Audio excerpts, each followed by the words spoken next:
করণবাজার football একাডেমির খেলোয়াড় নাইলা আক্তার। নাইলা আক্তার 1-0 গোলে পিছিয়ে থেকে আক্রমণে যাবার চেষ্টা, সেখানে রক্ষণ ভাগের খেলোয়াড় ঈশিতা।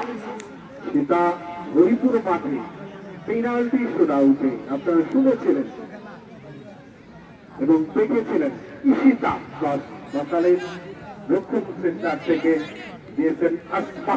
আসমা বল করছেন সেই মেশিনটা তো এস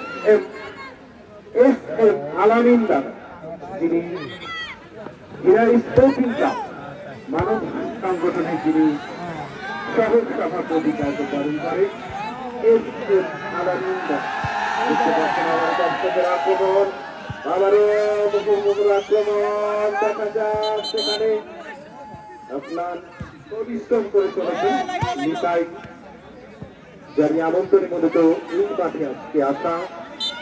লক্ষ্য করছি তাকে অত্যন্ত ব্যস্ততম রেফারি বাধা দিদি সংগত নয়, রেফারি সিদ্ধান্ত চূড়ান্ত বলে রঙ্ক যেটা বলে জালির পরিভাষায়।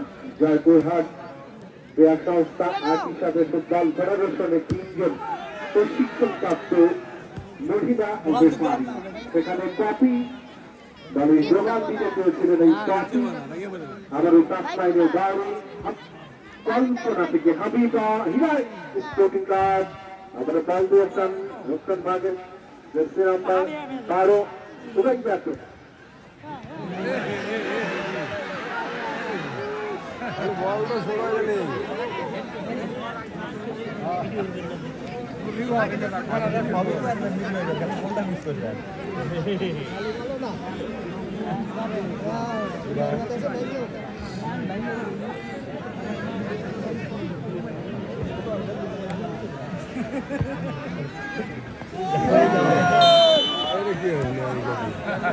তোমার